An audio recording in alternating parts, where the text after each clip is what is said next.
எல்லோருக்கும் வணக்கங்க. Forex trader Manikandan. Capital தேவையில்லை, ஸ்கில் ஒன்றே போதும். இதான் நம்ம ஆன்லைன் கோட்பாடு. இதை நோக்கி தாங்க நம்ம பயணம் இருக்க போகுது.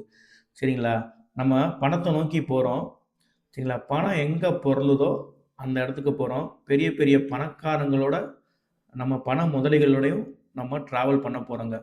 அப்படி இருக்கும்போது நம்ம ட்ரேடர்ஸ்க்குன்னு ஒரு சில ஹேபிட் ஒரு ஒரு சில பழக்கங்கள் ஃபாலோ பண்ணி தாங்க ஆகணும். அது என்னங்கிறத இந்த வீடியோல ஒன் பை ஒன்னா பார்க்கலாங்க. சரிங்களா? ஃபர்ஸ்ட்டு பேஷியன்ஸ் ரொம்ப பொறுமையா இருக்கணுங்க.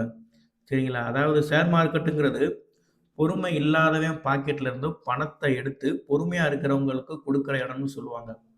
அதாங்க ஷேர் மார்க்கெட்டுன்னு சொல்லுவாங்க. அப்படின்றப்போ பொறுமை ரொம்ப முக்கியமான ஒண்ணா இருக்குங்க. அடுத்து இன்னும் பார்த்தீங்கன்னா ரூல்ஸு. நம்ம பை பண்ணாலோ, செல் பண்ணாலோ நமக்குன்னு ஒரு ரூல்ஸ் இருக்கும். நமக்குன்னு ஒரு செட்டப் இருக்கும். சரிங்களா?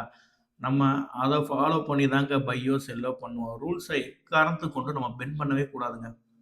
ரூல்ஸ் வந்து என்ன பொறுத்தவரைக்கும் ரூல்ஸ் தாங்க ஷேர் மார்க்கெட்டோட கடவுள். சரிங்களா? என்னைக்குமே ரூல்ஸ் மட்டும் தான் ஜெயிக்கும். நம்பிக்கை ஜெயிக்காது. ரூல்ஸ் மட்டும் தான் ஜெயிக்கும். அப்புறம் நோ அகைன்ஸ்ட் மார்க்கெட். அதாவது மார்க்கெட்ல என்னைக்குமே நம்பிக்கை ஜெயிக்காது. மார்க்கெட்டு நம்ம நெனைக்கிற மாரியும் மார்க்கெட்ல நம்ம நெனைக்கிறது மார்க்கெட்ல நடக்காதுங்க. சரிங்களா?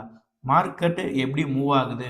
பையோ, செல்லோ அத பொறுத்து தாங்க அத பொறுத்து தான் நம்ம திங்கிங் இருக்கணும். நம்ம போய் மார்க்கெட் பையா இருக்கிற மார்க்கெட்ல போய் மேல வரும், மேல போகும், மேல போகும்ன்னு சொல்லிட்டு நம்ம ஆப்போசிட்டா போய் நம்ம நிக்கக்கூடாதுங்க. சரிங்களா? மார்க்கெட் பை ஆகுதுன்னா நம்ம திங்கிங் ஃபுல்லா பைல தான் இருக்கணும். நம்ம மார்க்கெட்டுக்கு அகைன்ஸ்ட்டா போய் கீழ வரும், கீழ வரும்ன்னு சொல்ட்டு நம்ம மார்க்கெட்டுக்கு அகைன்ஸ்ட்டா நம்ம ட்ரேட் பண்ணவே கூடாதுங்க. சரிங்களா? அடுத்து ஒண்ணு, நமக்குன்னு டார்கெட் வச்சு நம்ம ட்ரேட் பண்ணவே கூடாது. அதாவது ப்ராஃபிட் டார்கெட்.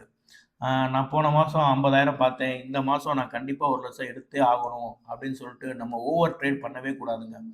சரிங்களா? ஓவர் ட்ரேட் என்னைக்குமே பண்ணக்கூடாது.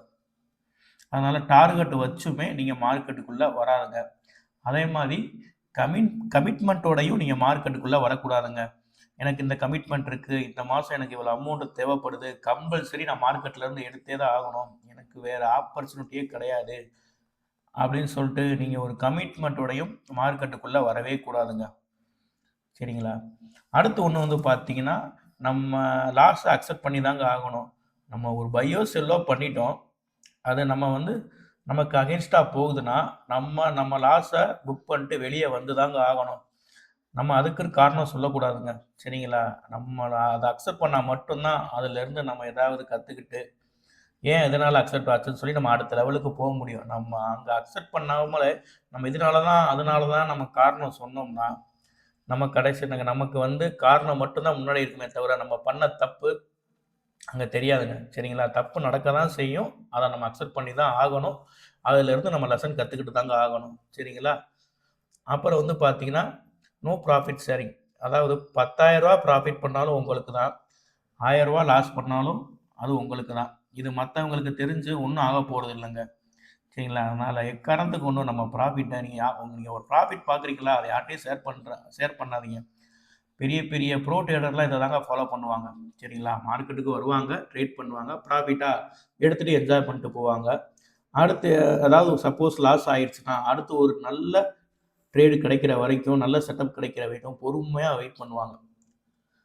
சரிங்களா? இந்த 7 ஹேபிட்டும் கம்பல்சரி ஒரு ட்ரேடருக்கு இருந்துதாக ஆகணும். சரிங்களா? நம்ம இத ஃபாலோ பண்ணும்போது, நமக்கு வந்து நம்ம எமோஷனல ரொம்ப கண்ட்ரோல் பண்ணணுன்ற அவசியம் கிடையாது. நம்ம எமோஷனல் ரொம்ப பாதிக்காது. அப்படின்றப்போ நம்ம நம்ம ரொம்ப ஹேப்பியா ட்ரேட் பண்ணலாங்க. நான் உங்களுக்கு புரியும்னு நம்புறேன்.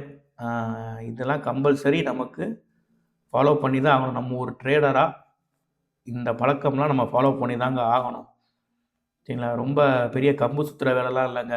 சும்மா சாதாரண விஷயம் தான். இதுக்கு நம்ம அடாப்ட் ஆயிட்டோம்னா, நம்ம நம்ம ஒரு மிகப்பெரிய ட்ரேடரா வரலாம். எந்த சூழ்நிலையிலயும் நம்ம நம்ம பணம் நம்மள விட்டு போகாது.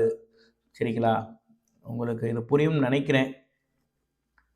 அதே மாரி இந்த வீடியோ மத்தவங்களுக்கும் போய் சேரணுங்க. சரிங்களா? கஷ்டப்படுறவங்களுக்கு அதாவது லைஃப்ல இது நான் கஷ்டப்பட ரெடியா இருக்கேன். பட் எந்த பாதைய செலக்ட் பண்ணணும்னு தெரியாம ரொம்ப பேர் இருக்காங்க.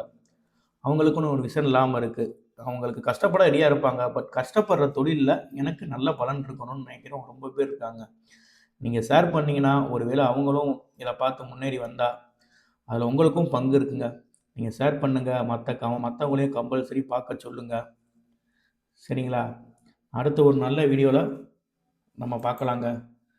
நன்றி, வணக்கம்.